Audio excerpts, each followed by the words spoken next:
Hey, this is Gene. I just want to talk a little bit about Hillary's speech yesterday on the alt-right, and I might say something about Obama uh, somewhere in my speech as well.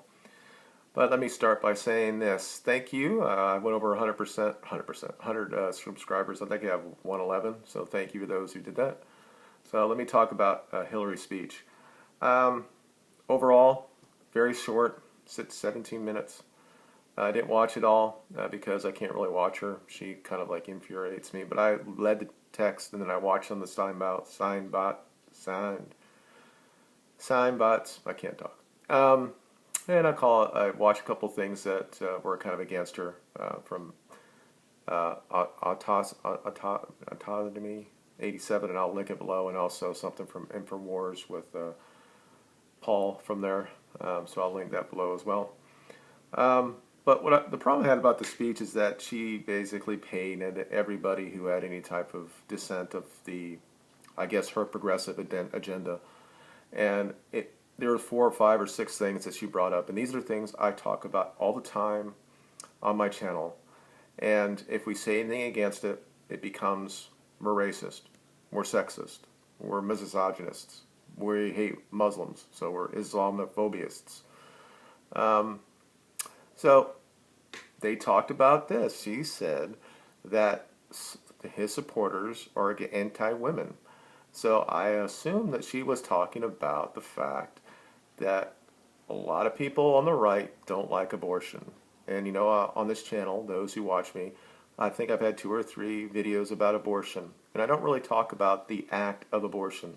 Personally, I think it's reprehensible, immoral. Personally, I also believe that once, I don't know, after maybe a week, that it's a human that's growing. So I don't think it should be aborted. However, our highest court ruled on this, and at this time, I will support their ruling. My issues that I had on my videos, and I talk about it, it doesn't make me anti a woman, but when I say that women have a reckoning here, and the reckoning is they need to be responsible for what they do, and they are almost 100% responsible for all the abortions that we have. They have every opportunity, every ability, the ability and availability to have birth control. And if they don't use it, or they don't tell the man to put on a condom, if it's her body, right, it's down on them. So I want them to be responsible, to be more like a human. That's it. And it has nothing about being anti-women. I'm sure she's also talking about the pay gap and thinking that, that because, not that Trump is really against that, but when it's brought up, he says if you work as well as a man, you're going to get paid as much as a man. Because he doesn't really come out and say the 77% thing, which has been debunked a billion times by everybody else. And I'm not going to do it here. We already know why it's that way. Men make more over the year because they're bigger or higher paying jobs. We work longer, and it comes out to that 77%. No matter how you do it, it comes out that same way. There is choices that women make. A lot of it's for family, and that's why they don't get as much as men do. Now, in the same actual job, it's almost the same, and in a lot of places, women make more. These are things that need to be debunked. Now, I guess she's saying that's anti-women because you don't, that if you're against that, and you don't have to really be on the alt-right, but if you're a Democrat or you're a Republican and you're saying that's just bullshit, now most Republicans still follow along that same thing because they know they need that minority women, although that women are not the minority in this country, but they need it for the vote, and women go to the polls more than the men do. So they're going to pander to women, and I understand that from a political perspective. So she brought that up. Then she started talking about his immigration uh, policy, saying it was racist, although that we know that a Muslim is not a race. But she used the same thing that the Democrats and a lot of people on the right have also said, that he talked about banning all Muslims, and he never said that. He said for now he wanted to have a temporary ban of those Muslims from those areas, like Syria. So, but because he says things like this, it attracts people from the alt right. But I guess she fails that when she says stupid things that she says, she attracts communists and Marxists. So I don't know exactly what she's trying to say in there. All she's really done is given value to the alt-right. And so on Facebook, I did a little post this morning about it. And I said, because I'm a classical liberal, which believes in the individual, in limited government, in the freedom to say whatever you want to say without the government coming in and shutting you down, that now I'm being attacked by the nominee of the Democratic Party because I have concerns about immigration. I have concerns about abortion and not necessarily the rights to choose, but why are we actually having so many abortions for this? That I'm being attacked because there are no fathers in the black community.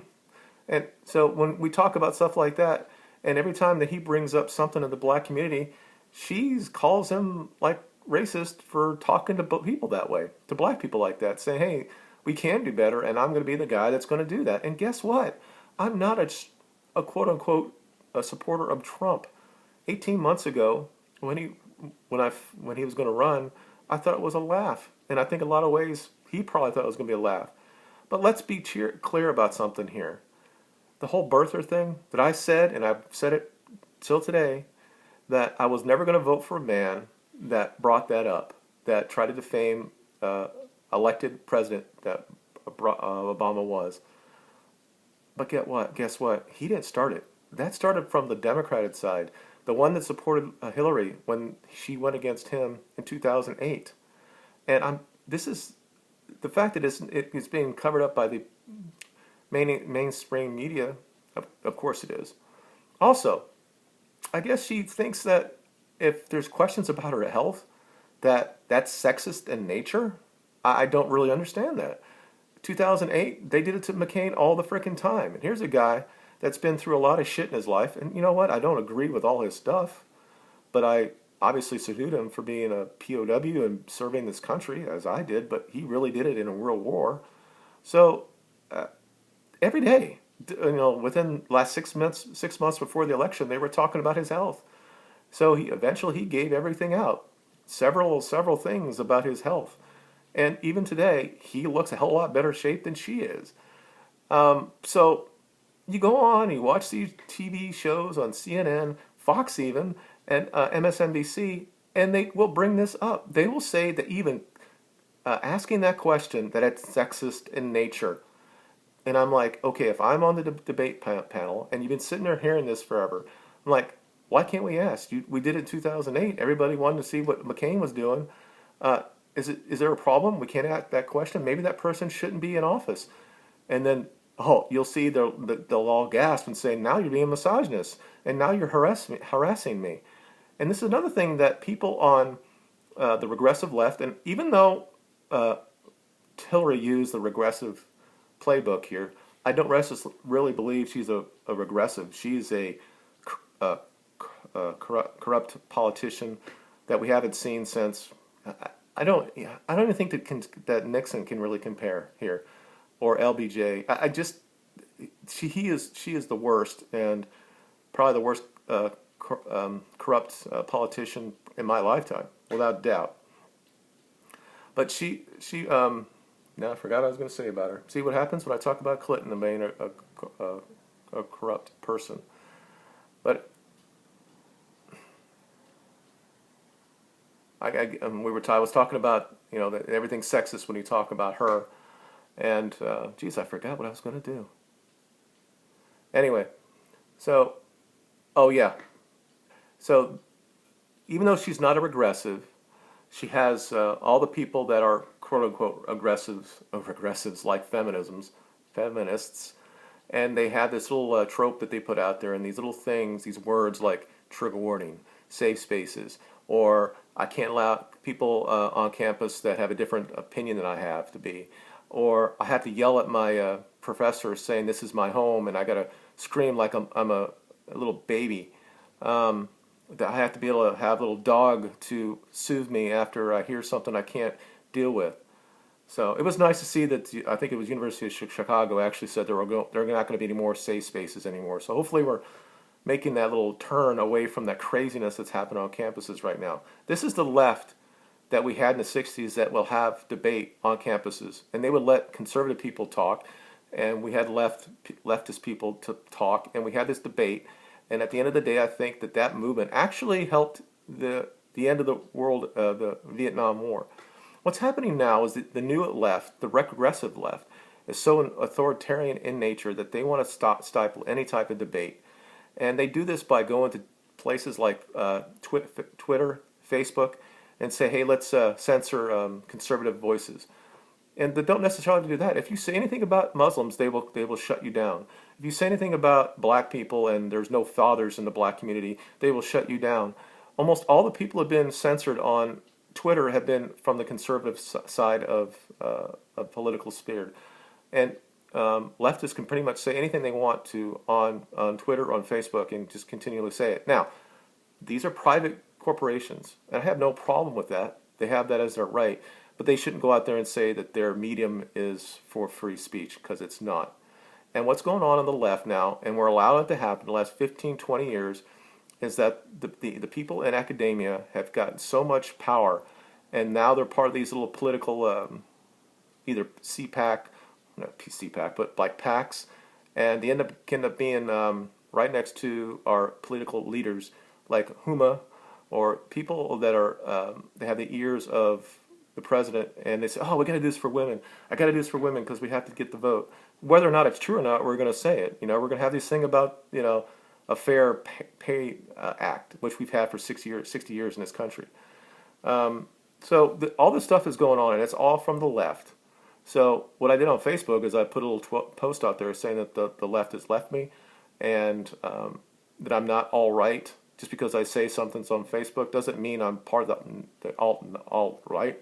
I did say that I'm proud of the European heritage that I have, because it revolutionized and civilized the Western world. But I don't look at myself as a European American, and I don't think that we should look at people that are African American or Hispanic American or Latino American or whatever. We're all American, and that's just basically it.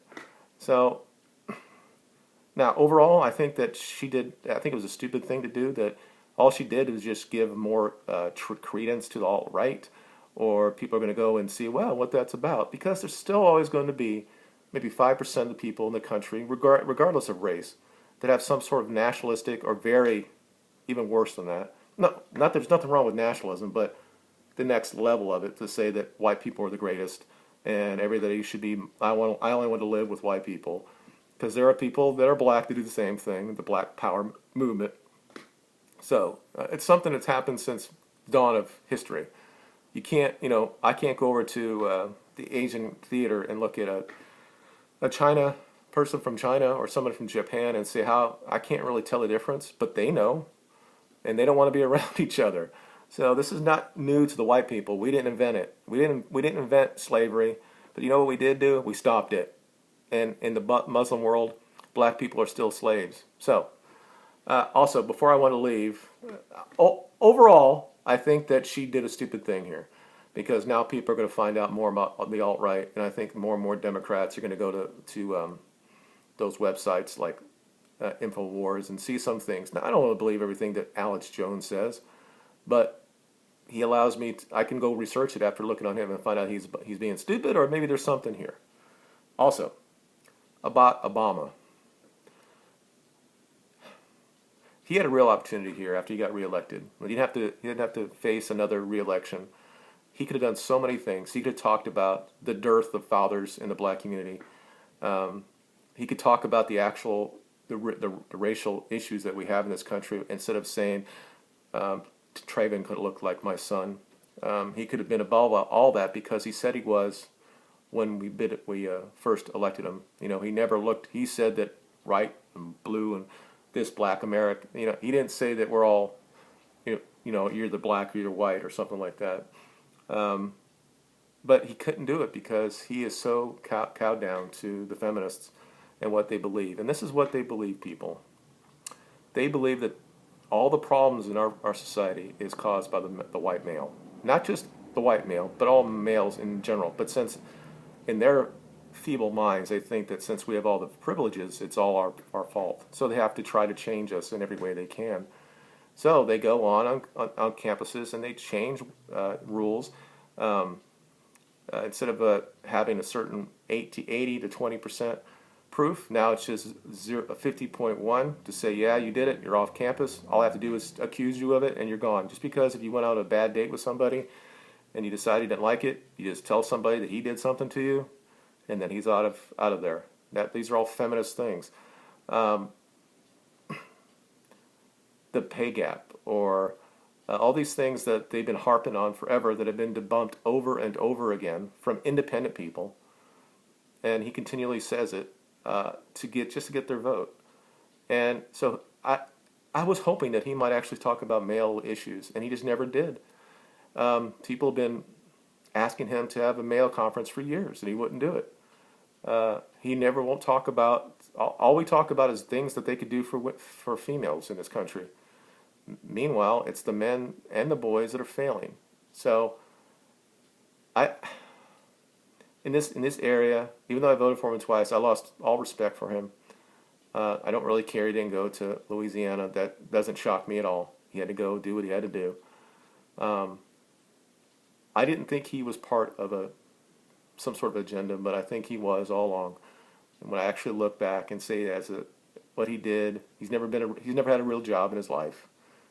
A lot of people in politics never do. So that's really all I had to say.